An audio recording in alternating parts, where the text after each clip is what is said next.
ಹೆಸರು ಶ್ರೀಕೃಷ್ಣ ಸುಭಾಷ್ ಕೋಟ್ ಪಾಟೀಲ್. ಒಂದು ಊರಾಗ ಒಬ್ಬ ಮನುಷ್ಯ ಇದ್ನಂತ.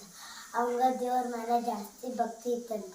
ಒಂದಿನ ಹೊಸತ್ತು ಬಿಟ್ಟಂತ ದೇವ್ರ ಕಡೆ ಹೋಗಿ ದೇವ್ರು ಹೇಳಿದ್ನಂತ, ನೀನು ಮತ್ತು ಭೂಲೋಕಕ್ಕೆ ಹೋಗು, ನಿನ್ನ ಹತ್ರ ಬಹಳ ಒಳ್ಳೆ ಮನಸ್ಸು ಐತೆ ಅಂತ ಹೇಳಿದ್ನಂತ. ಅದಕ್ಕೆ ಇವಾಗ ಹುಡುಗ ಹೇಳಿದ್ನಂತ, ನಾ ಹೋಗಂಗಿಲ್ಲ, ನಾ ನಿನ್ನ ಜೊತೆನೇ ಇರ್ತೀನಿ, ನೀ ಬಂದಷ್ಟೇ ನಾ ಹೋಗ್ತೀನಿ ಅಂತ ಹೇಳಿದ್ನಂತ. ದೇವ್ರು ಹೇಳ್ತೀನಿ, ನಾ ಬರೋಕ್ಕಾಗಲ್ಲ ಭೂಮಿಗೆ ಅಂತ ಹೇಳಿದ್ನು. ಮನುಷ್ಯ ನೀ ಬರಲೇಬೇಕಂತ ಹಠ ಮಾಡಿದ್ನಂತೆ. ಅದಕ್ಕೆ ದೇವ್ರು ಪ್ರಾಮಿಸ್ ಮಾಡಿದ್ನಂತ, ನಾನು ನಿನಗಷ್ಟೇ ಕಾಣ್ತೀನಿ, ಬೇರೆ ಯಾರಿಗೂ ಕಾಣಲ್ಲ ಅಂತ ಅನ್ನೋದು. ನೀವು ಒಮ್ಮೆ ಇರಲಿಲ್ಲ ಅಂದ್ರೆ ನಾ ಏನು ಮಾಡಲಿ ಅಂತ. ನೀವೊಮ್ಮೆ ಹೋಗಿ ಸಮುದ್ರದ ದಂಡೆ ಹತ್ರ ನಿಂತ್ಕೊಂಡು ನೋಡು, ಈಗ 4 ಹೆಜ್ಜೆ ಮೂಡಿದ್ವಂದ್ರೆ ನಾ ಅದೀನಿ ಅಂತ, 2 ಹೆಜ್ಜೆ ಮೂಡಿದ್ವಂದ್ರೆ ನೀ ಒಬ್ಬನ ಅದಿ ಅಂತ ಅನ್ನೋಂತ.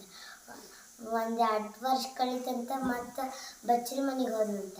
ಆ ಕಾಲು ತಕೊಂಡು ನೋಡಿದ್ರೆ 4 ಹೆಜ್ಜೆ ಮೂಡಿದಂತ. ಭಾಳ ಖುಷಿ ಆಯ್ತಂತ. ಆವಾಗ ಮತ್ತೊಂದು 2 ವರ್ಷ ಕಳೀತಂತ ಮತ್ತೆ ಸಮುದ್ರದ ದಂಡಿಗೆ ಹೋದಂತ. ಅಲ್ಲಿ 2 ಹೆಜ್ಜೆ ಮೂಡಿದಂತ. ಅವಾಗ ಬೇಜಾರಾಗ್ಬಿಡ್ತಂತ, ದೇವ್ರು ನನ್ನ ಜೊತೆ ಇಲ್ಲ ಅಂತ. ಹಂಗೆ 1 ವರ್ಷ ಆಗತ್ಲೆ ಮತ್ತೆ ಬಚ್ಚಲ ಮನೆಗೆ ಹೋದಂತ.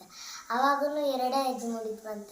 ಅದಕ್ಕೆ ಮತ್ತೆ ಸತ್ಬಿಟ್ಲಂತ. ದೇವ್ರ ಹತ್ರ ಹೋಗಿ ಕೇಳಿದಾಗ, ನೀನು ಕಷ್ಟ ಆಗಿದ್ದಿ, ಅದಕ್ಕೆ ನಾನು ನಿನ್ನ ಎತ್ಕೊಂಡಿದ್ದೆ, ಅದು ನಿನಗೆ ಗೊತ್ತಿಲ್ಲ ಅಂತ ಹೇಳಿದಂತ.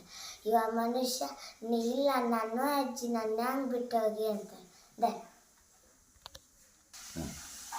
ಅವು ನನ್ನ ಹೆಜ್ಜೆ ನಿನ್ನ ಹೆಜ್ಜೆ ಅಲ್ಲ, ನೀನು ಕಷ್ಟ ಆಗಿದ್ದಿ, ಅದಕ್ಕೆ ನಾ ಎತ್ಕೊಂಡಿದ್ದೆ, ಅವು ನನ್ನ ಹೆಜ್ಜೆ, ನೀ ಯಾಕೆ ಸತ್ತು ಬಂದಿಲ್ಲ, ನೀ ಇಲ್ಲೇ ಇರ್ಬಿಡ. ನನ್ನ ಕಥೆ ಇಷ್ಟ ಆದರೆ ಲೈಕ್ ಮಾಡಿ, ಸಬ್ಸ್ಕ್ರೈಬ್ ಮಾಡಿ. ಎಲ್ಲರಿಗೂ ಧನ್ಯವಾದ.